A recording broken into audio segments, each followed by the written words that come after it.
E-waste is nothing but anything and everything which is operated with the help of the electricity and the batteries. Sometimes when you discard your laptop or mobile phone, you are always concerned about the data what you have in these devices. So EcoReco had introduced a data destruction facility as early as in 2008. In India, we presently have the very low level refining facilities with all the recyclers put together. So we can recover the surface gold from the printed circuit board, or we can recover the copper out of this, or aluminum out of the printed circuit board. But if we go deeper into the board, there are many other metals which can be recovered in a refinery only. And that is what EcoReco is putting up very shortly, a small refinery of a total capacity to process about 12,000 metric ton of PCB and lithium-ion batteries black mass in this process, and investment about 200 to 250 crore we envisage. And my capacity is just 1% of 2.8 million metric ton, it's 25,000 metric ton.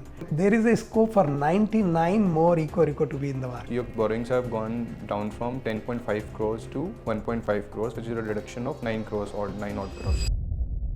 So while reviewing the financials, I couldn't find repayment of borrowings in the cash flow statement. If you please clarify.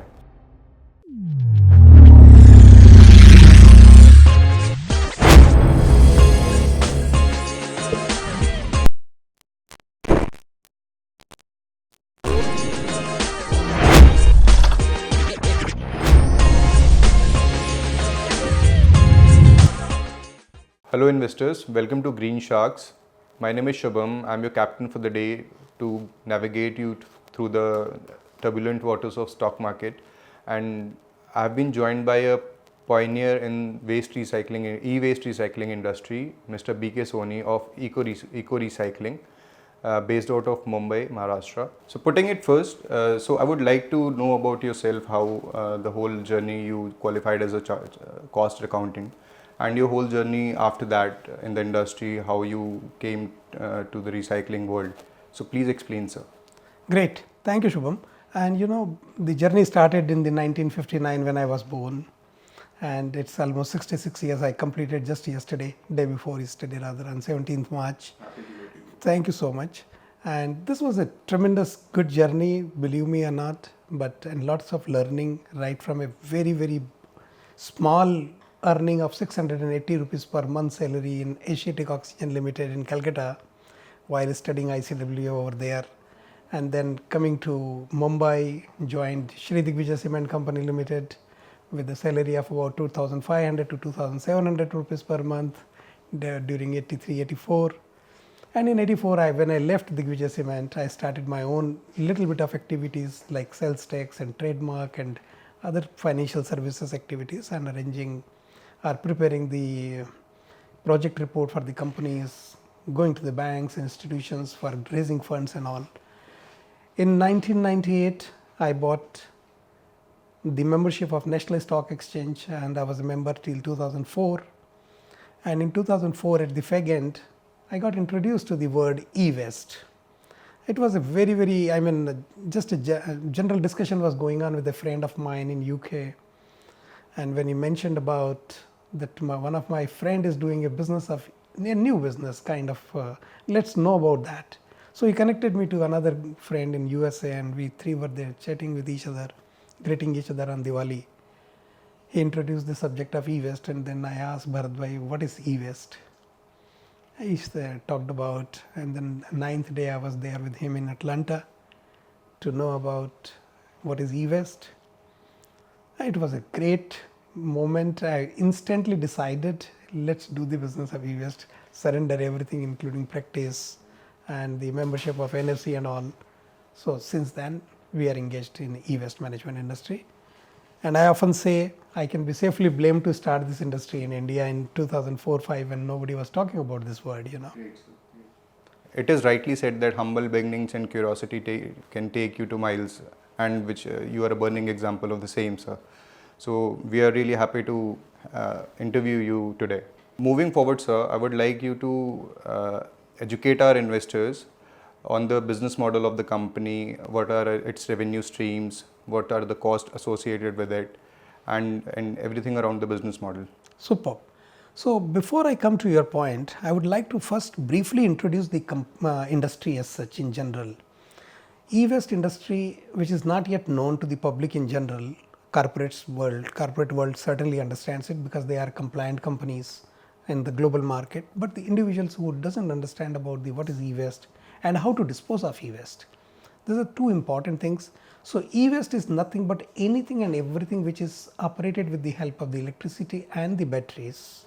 Okay. Are all electrical and electronic items, whether it is a mobile phone or laptop or desktop or fridges, washing machine, air conditioners, anything and everything put together. Hundreds and hundreds of items are there in home appliances and the IT devices and telecommunication devices, medical equipment. These are all part and parcel of e-waste industry. Okay. So generally what happens whenever we discard such kind of items, we have a next door kabadi somewhere in the street sitting. Precisely. And we call him or her and sell it off and fetch some money. Because as a general, public, you do not know that e-waste, the electronic at the end of the life when it turns into e-waste is really possessive. It has got a lot of hazardous substance in it.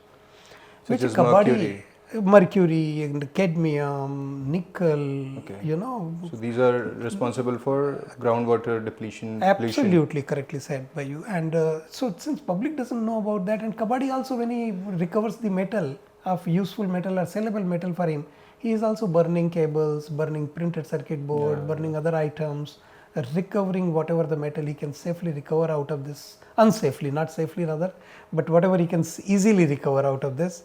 And the rest of the thing goes into the land and get mixed with the soil and probably finds way in the nadi nala and all. Even in the food chain. Absolutely. So it pollutes air, water and soil all. Yeah. So whatever the eatable items we have or the marine items we have, each item has got some or the other kind of contents which are poisonous. So again, I would like to bring you to my question again. What are the revenue streams, cost associated with the company? So please throw some light on the same, sir. Certainly. So since the public in general doesn't know much about this, and there cannot be, the awareness cannot be created amongst the individual users. But corporate who are really familiar with this point, that e-waste at the end of life or electronic at the end of life are really hazardous and they should be treated in a nice way, in a proper manner. Responsible manner to be. Absolutely, responsible recycling has to be done of all these electronic devices which are end of life. And this is a regulated industry. It's not a free industry. It's a regulated industry where the large generators are supposed to hand over their electronic waste to the companies like EcoReco for recovery of metals, plastic, glass. These are the three basic elements are there. Metal may be consisting of various metals including precious and rare earth and ordinary metals. Plastic is also consisting of various types of plastic. Glass is number of types of glasses are there. So all these things are responsibility of a recycler to recover out of all this. So when we purchase an electronic end of life devices from any corporate entity, we pay some money to them, or if it is not that sizable quantity, then probably we charge them and we pick up the material from their end. Then the reverse logistics starts. So it reaches to our factory where these are being tested, whether they are useful, still has its useful life. Then those are being refurbished like laptops and desktops, servers and all. And if it doesn't have any useful life, they are being simply dismantled and then shredded to recover different ferrous, non-ferrous metal out of that and plastic to segregate out of this, and obviously the glass also. So that is the first step what we do: reverse logistic, checking, refurbishment, remarketing, recovery of metals, plastic and glass, and these are a complete stream of that. Then remains the, sometimes when you discard your laptop or mobile phone, you are always concerned about the data what you have in these devices, whether those data are safe and whether have been destroyed by the recycler or not.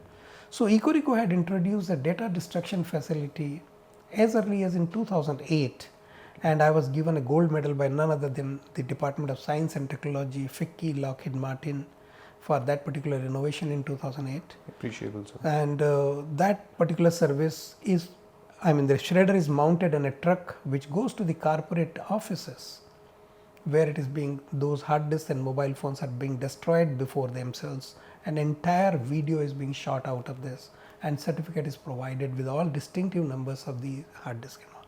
So these are various services. Along with that, lamp recycling, fused bulbs and tube lights, they are also very dangerous, containing mercury, phosphor. So when it gets mixed with the water, then obviously the water bodies gets polluted. So for that also, again in 2009, we were awarded by Municipalika for the best innovative technology, and we provide that service also on site to the corporate, which are generating millions of pieces of tube lights and bulbs and all. So various services are included. Recently, one more service has been added by the Government of India, and which is a driver now of the entire industry, known as EPR, Extended Producer's Responsibility. Under this, the producers who are placing their items in the market, either as a producer or importer of the equipment, whenever they are placing in the market, at the end of the life, after a certain period defined for different items, they are supposed to take it back from the end user and get it recycled with the authorized recycling company like EcoReco Limited, and has to collect a certificate from us for relating to extended producer's responsibility. So this is a bouquet of services in e-waste industry consists of. Yeah. Thanks for explaining this, sir. But just for this summary, what are the broad categories of revenue you book in your books of accounts? If you can enumerate in just one words. Sure. So one is, as I said in the beginning, it's a refurbishment and remarketing is the first service, first activity. Second, recycling and resale of commodities generated out of this equipment. Thirdly, lamp recycling and the charges for that, data destruction and charges for that, and EPR services and charges for that. So these are charge based services and certain commodity based services. So what would be, out of all these production services which you are doing, so what would be the largest revenue contributor to the company, and going forward, would there be any change? So largest contributor is none other than the recycling industry in terms of the top line. Okay. But in terms of the bottom line, the revenue profitability is much higher in case of refurbishment and resale, as well as from 3-4 different services, as I mentioned, EPR, data destruction, lamp recycling. Great, they directly gets added to the profitability. Understood. So I would like to talk more on the refurbishment part. How do we reach out to the customers for our refurbished laptops, let's say, or refurbished any other electronic device? So when we sell in the market after refurbishment, we have channel partners. Okay. So to those channel partners who are dealing in multi brands, and we give it to them, we sell it to them, and they in turn sell it to the end user. So for the benefit of our investors, I would also like to understand that what pecuniary benefits we extract from if we are going for recycling any e-waste, such as laptop or any traditional mobile phone. If we are going to recycle it, what sort of components or what type of metals, plastic parts or PCBs, as you rightly mentioned, what type of components we are going to get, and what is the value we going to derive from it? So there are 3 streams. Take one example of even laptop or desktop or mobile phone, whatever item we select. There are 3 ways to deal with this, and all 3 may be applicable, may not be applicable all the time. One is obviously as it is the equipment is refurbished and sold. That's one for the. Second is at component level, there may be some component recovery may be there, like hard disk is good enough, RAM is working, processor is going, yeah. So certain items, screen, keyboard, cables, chargers, those may be useful. So at component level we can do the revenue is there. And obviously the third level is whatever is left over, which is completely end of life and is meant for recovery of metals only. So there are 3 different streams from one particular equipment. So could you please enumerate on the three component, three stages which you mentioned after if we are dismantling a traditional e-waste. So what would be a highest percentage of revenue coming from all these 3 components?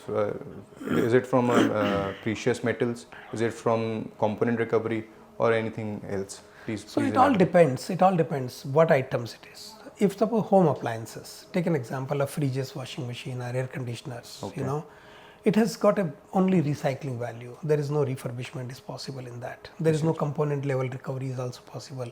Somebody can safely say compressors can be used or reused, but then there are challenges, and the magnitude may be 1 to 5% kind of scenario, but it's not that attractive enough to do such service.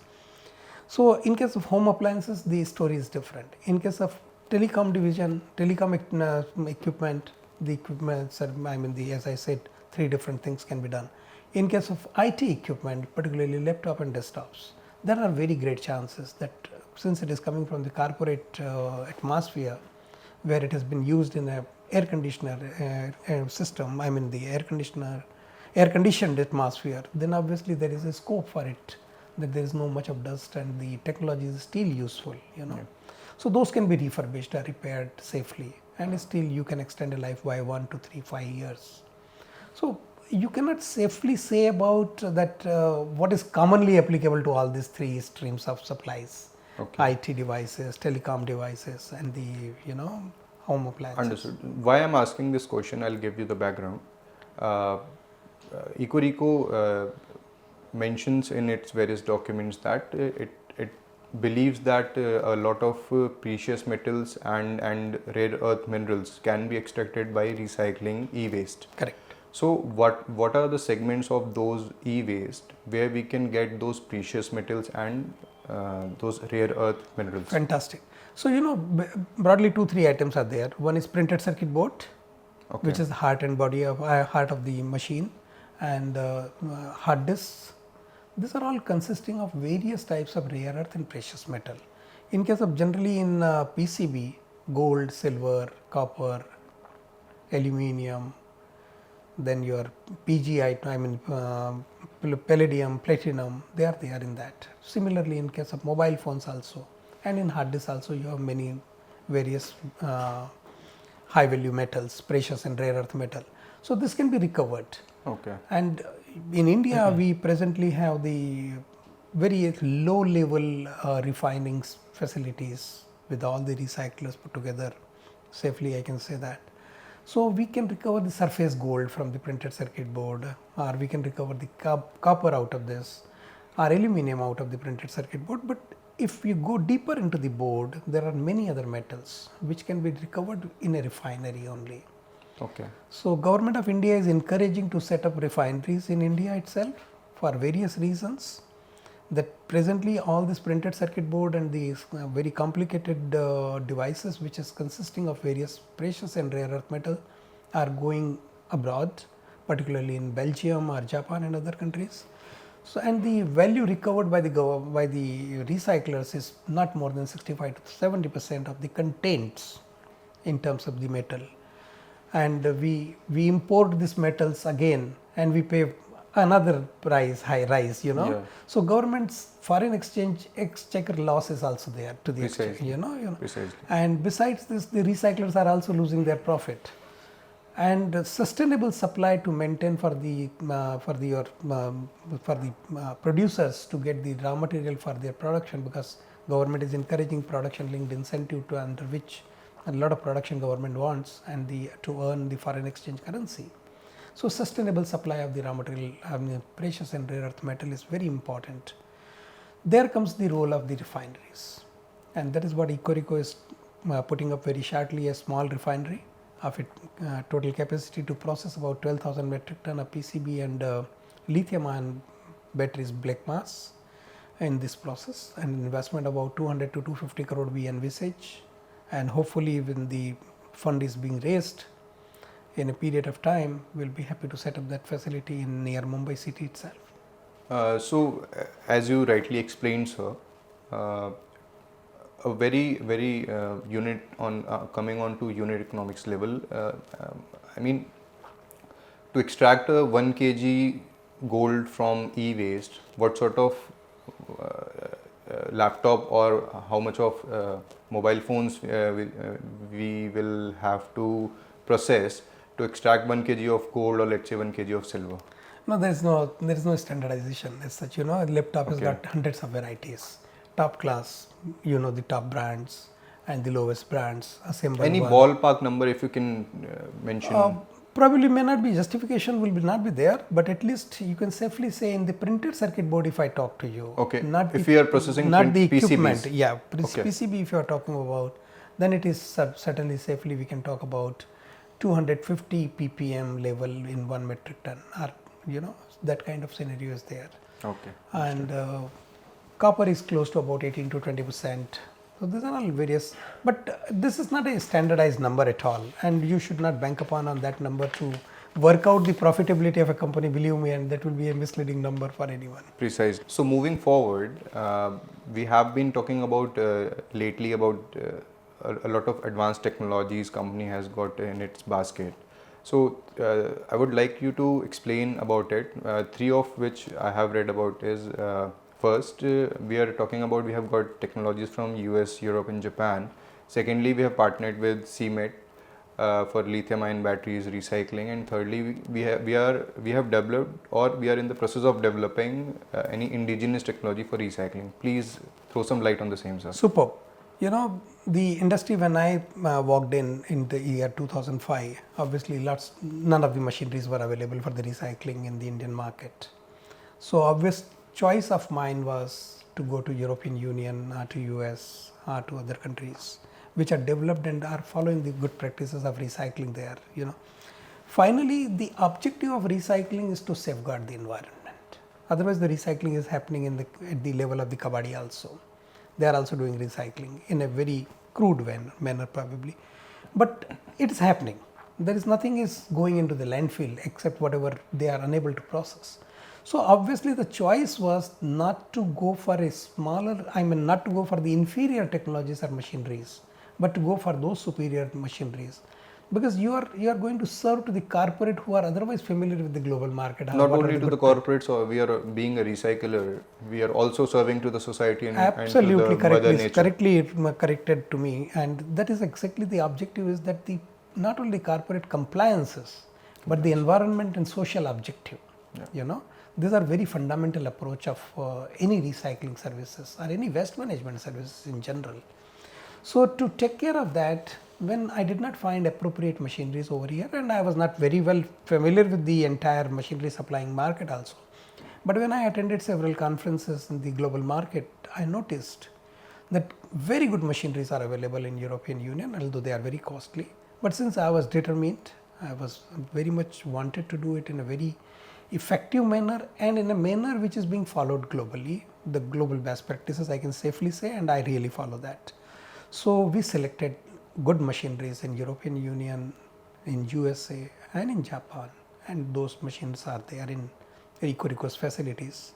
And now we are talking again to Germany as well as to USA for the next round of our investment, which I already described.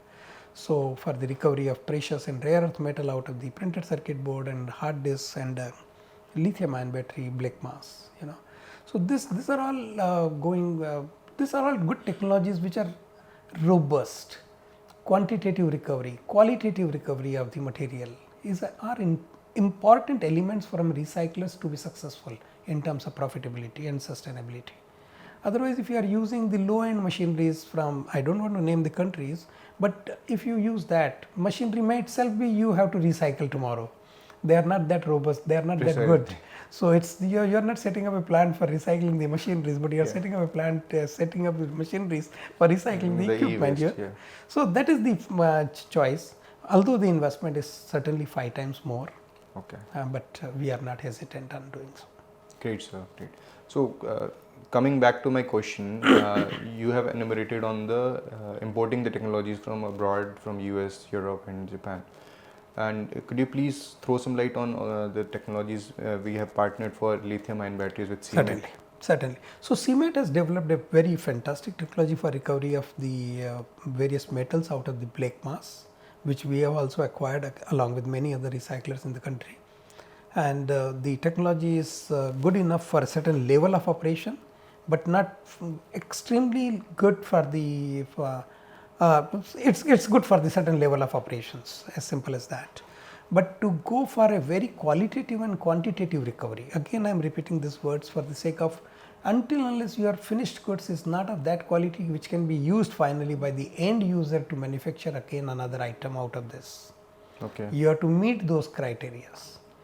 And to meet those criteria, you really need very robust and very proven technologies, which are available in the global market, and I would love to invest much higher amount in that. If something I can do it for 10 crore rupees, probably I would invest 25 crore in that same. But I know for sure that where I am putting the money for a long term. So a question from your answer. What do you mean by qualitative and quantitative recovery here? Great. So when a scrap you receive, you do not know the content, because every lot of scrap is altogether different. Precisely. Right.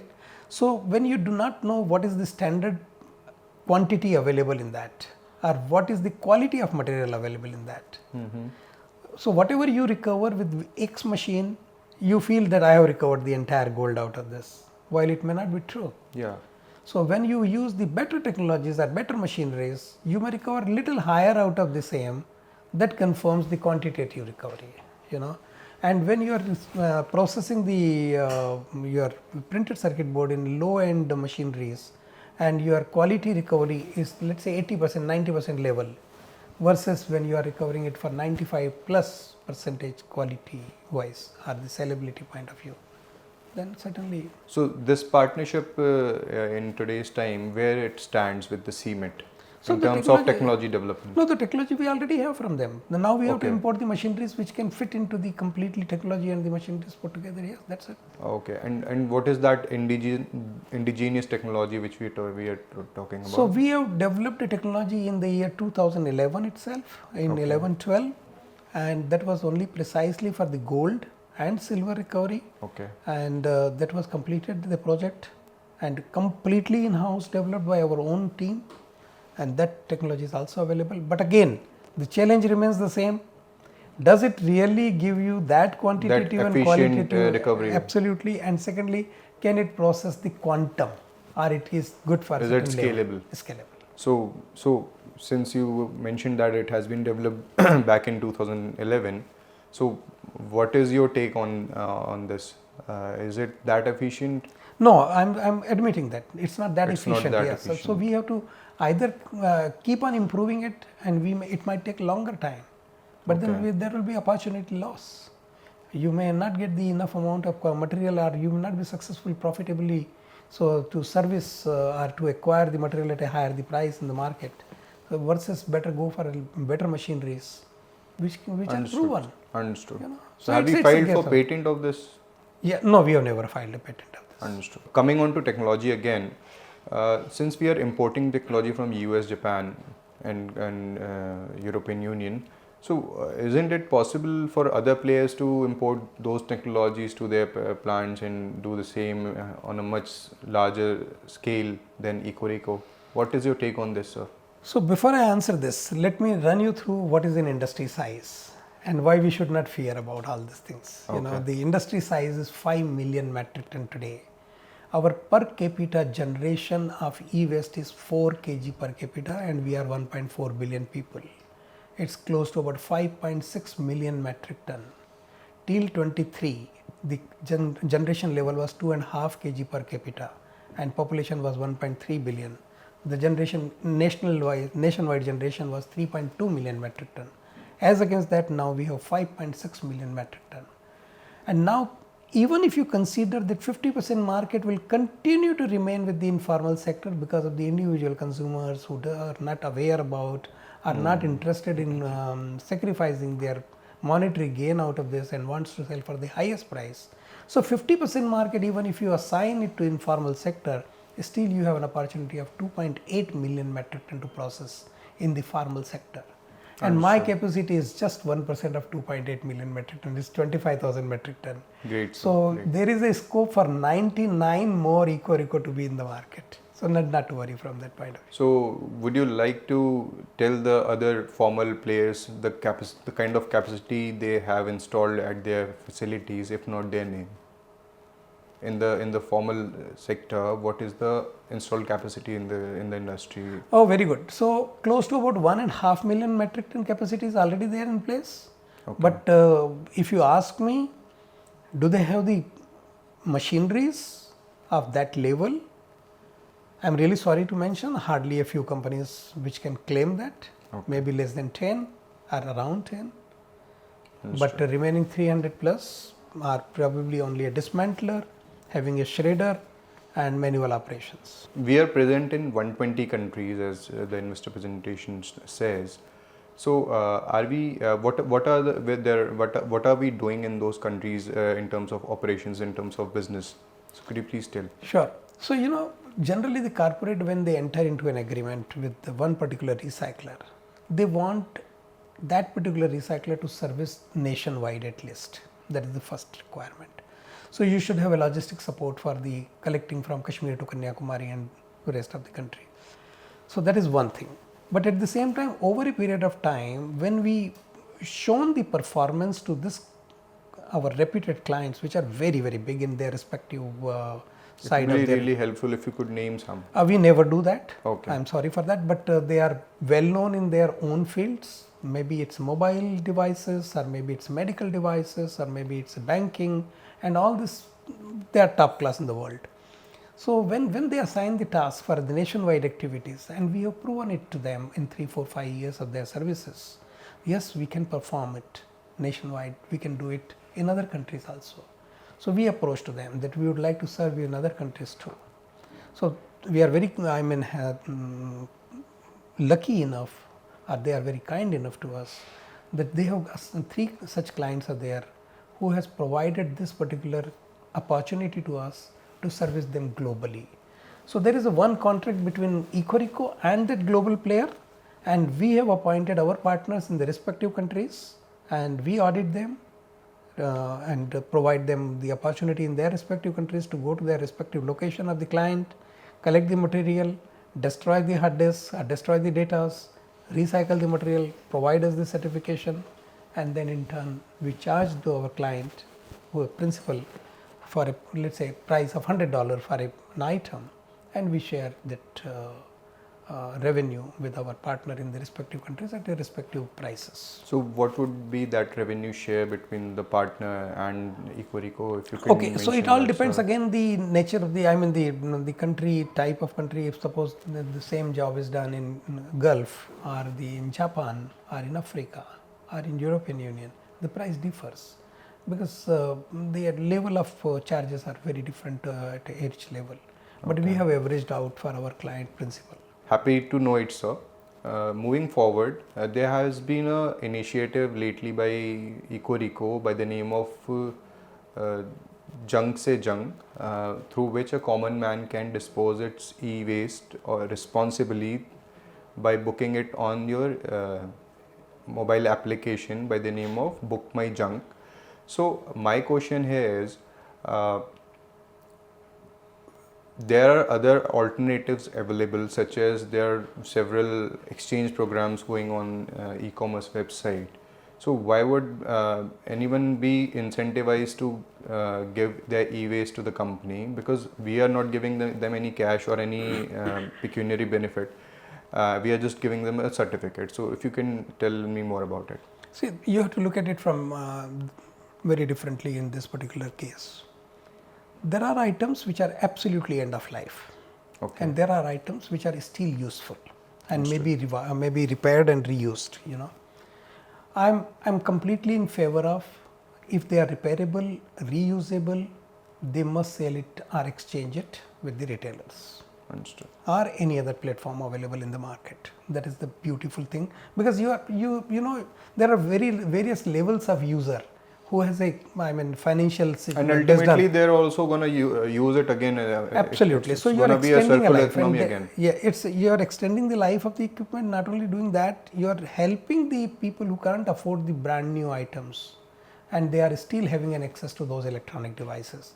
And thirdly, refurbishment should not be considered as not a part of the recycling.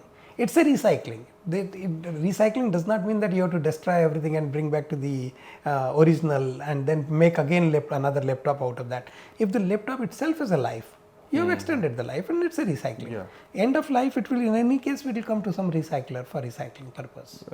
It's akin to tire retreading process which goes on in the industry. Absolutely, kind of that. So the purpose of Junk Se Junk is altogether different. The end of life item which does not have any technological use or its primary use for which it was made, those items should be destroyed or disposed of in a very environment friendly manner. Understood. Now, to create awareness amongst 1.4 billion people is a marathon task, and it's none of the, I mean, it's not a cup of tea of EcoReco or Mr. Soni to attain that and to achieve that. So, we have chosen city of Mumbai to provide this particular service, Junk Se Junk, and also launched a mobile application in the name of Book My Junk. Book My Junk, you can reach out to us, and wherever you are located in the city of Mumbai or surrounding cities, we come to your door to pick up your even a charger or mobile phone or laptop or home appliances at absolutely free of cost. We neither charge you nor we pay you, but we provide you a certificate that you have disposed of your electronic devices in an environment friendly manner. That is the encouragement we provide. And this particular application of Book My Junk was admired by none other than the Prime Minister Shri Modi ji himself in his 97th Mann Ki Baat, and EcoReco also he admired about this. So we are thankful to him, and that was the greatest recognition of our 18 years of service by at that point of time. Now we are 20 years old. Great, sir. Great, sir. So moving forward and coming on to the capacity which we have installed at our facilities, it is close to around 25,000 metric tons in 25,000 square feet area. So lately, what has been the capacity utilization there? Okay, so we have the capacity of 25,200 metric ton in two facilities. Put together, the area is close to about 60,000 square feet. The first facility is close to about 20,000 square feet, and the other facility is 40,000 square feet. Okay. In a total capacity of total area of 60,000 square feet.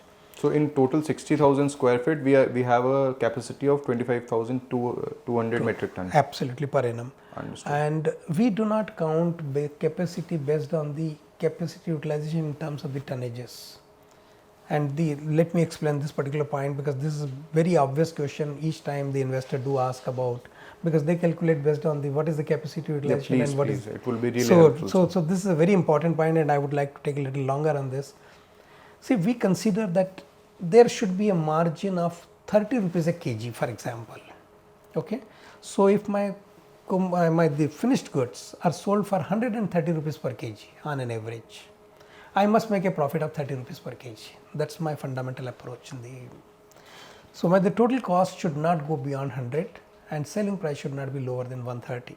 So I make a profit of 30 rupees a kg. Precisely. Okay, so if I have made a profit of 30 crore, for example, means I have utilized my capacity of 10,000 metric ton. While my profit may be higher in certain items like refurbishment or data destruction and all, which may be probably in the range of 100 rupees, 200 rupees kind of scenario. But if I don't standardize my profit, okay, 30% is my net margin should be. You got my point here correctly. Yeah. So then it means my capacity utilization is 10,000 metric ton out of profit of 30 crore rupees. If it reaches to 60 crore, means I have used my capacity to 20,000 metric ton. We measure the capacity in that sense.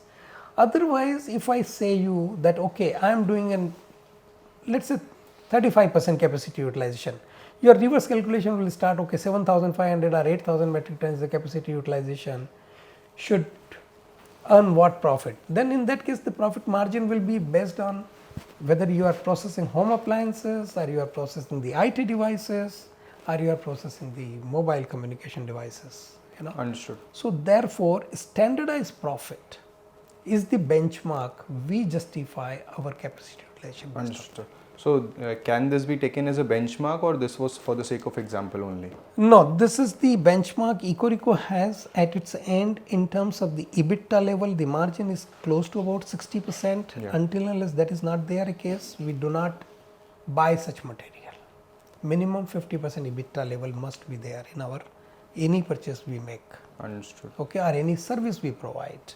That is the fundamental approach. And minimum 30 rupees to 40 rupees per kg we must earn in terms of the net profit.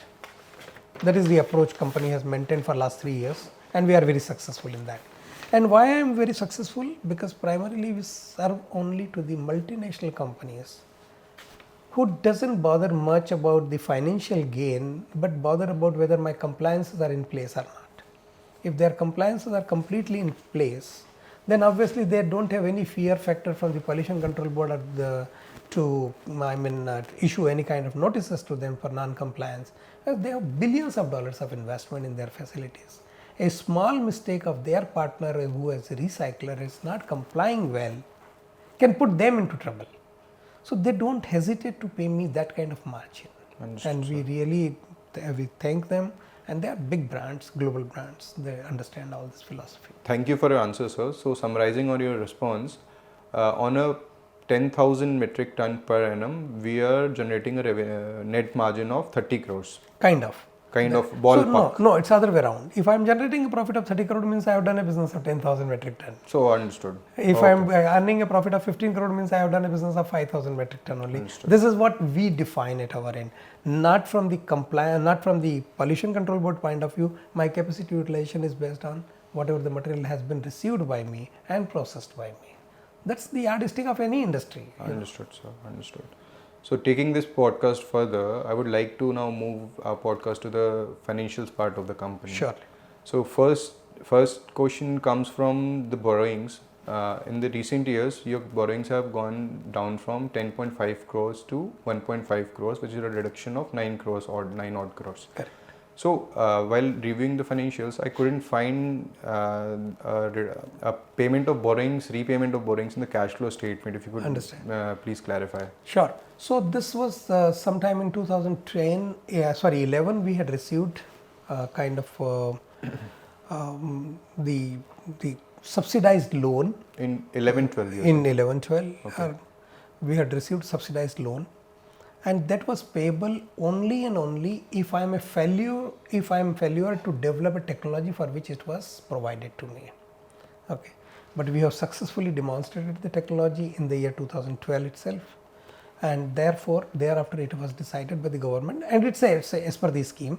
So if you have demonstrated the technology well, and it means you have utilized the funds, and if the purpose is served, so the grant, the subsidized loan was converted into grant. In that project, entire investment of 23 crore was made by the company. 9 crore was kind of grant or subsidized loan in the beginning, and 14 crore was the investment of EcoRecycling Limited, and both put together we have completely developed the technology. The technology is ready. Obviously, we are not using it because of the quantitative and qualitative objective of those recovery. So that precision is not there, unfortunately, although technology is commercially viable, but from the higher profitability point of view, we are taking another technology in place. So moving forward, since e-waste recycling, prima facie or as per other studies, shows that it is a negative delta business, because without any support from the outside, just mere recycling and extracting anything out of the e-waste is not viable for any recycler. Correct. So how are we able to post such hefty margins of 60% and above? Okay, so again let me repeat that there are 3 different streams of supplies, or maybe 4 even safely we can say: the home appliances, IT devices, communication devices, and medical equipment. Each has a unique feature in themselves. Home appliances are very volumetric, but in terms of value it's quite less. Okay.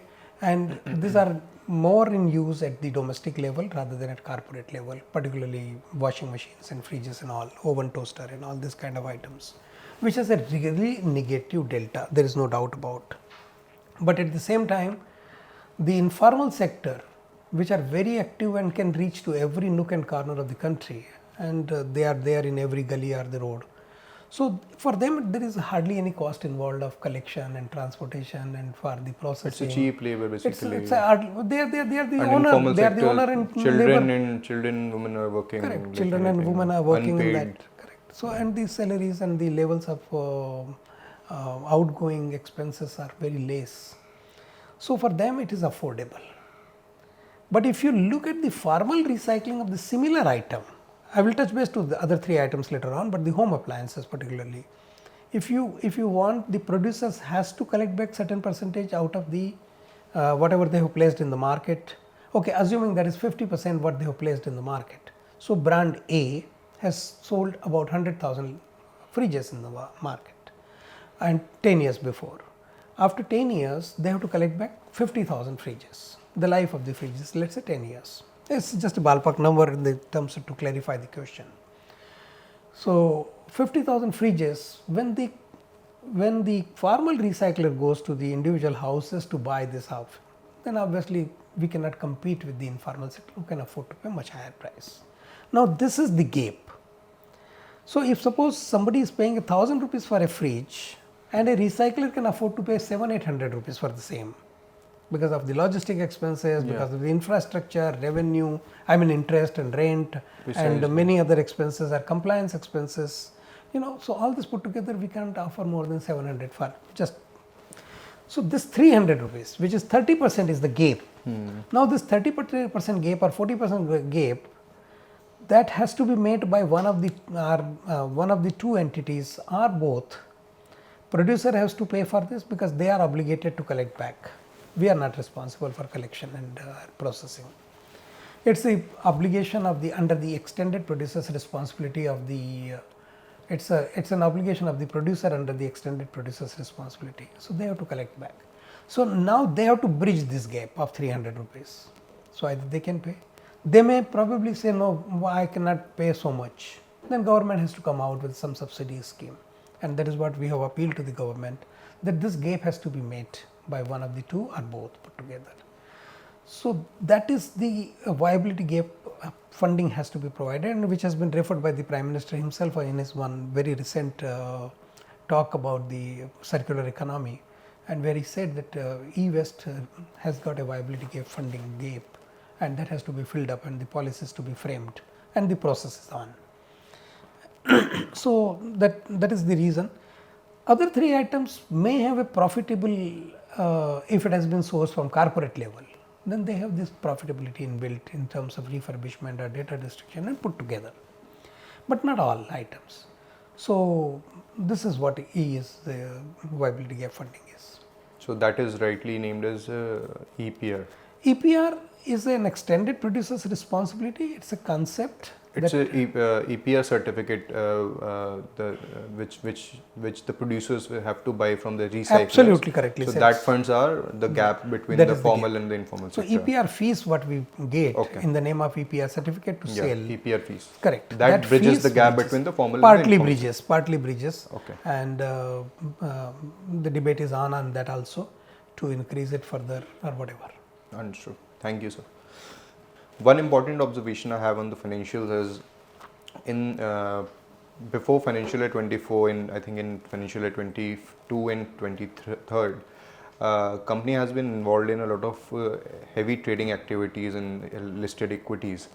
So could you like to throw some light on the same, why the company is into trading of a lot of listed equities? So the company is always in cash surplus.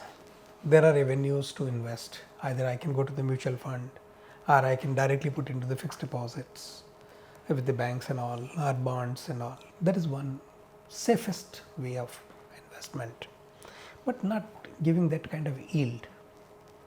And it was very, I would not say it's a fortunate event it was, but the investments were available at throwaway prices during COVID. Precisely. And the company was sitting on cash.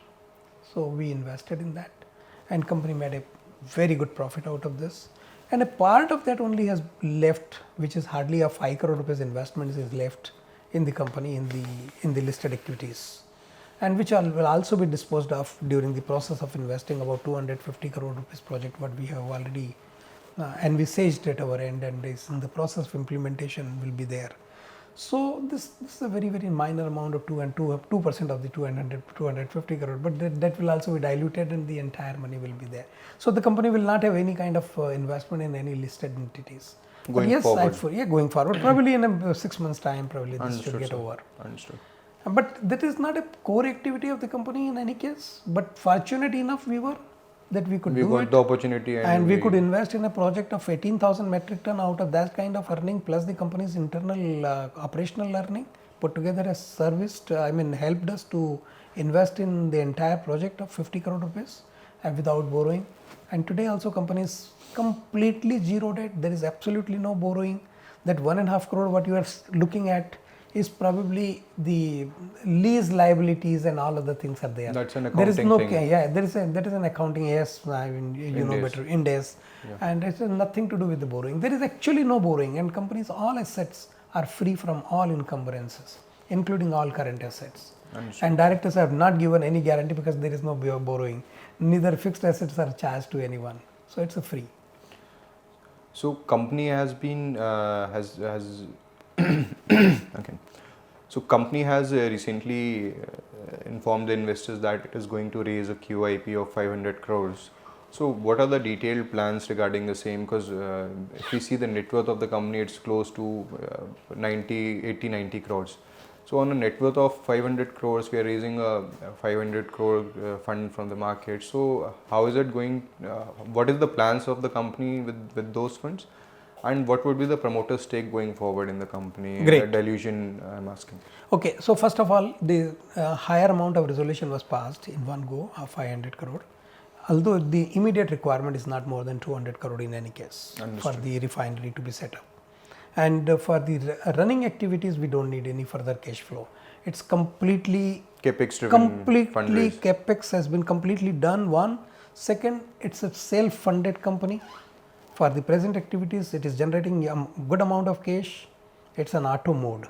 So any expansion in the capacity beyond 25,000 can be taken care of by the internal cash flow of the company itself. So primarily this QIP, and out of that 40% of 500 crore, 200 crore only we want to raise in the next few months, and that will be utilized for this particular purpose of refinery to be set up.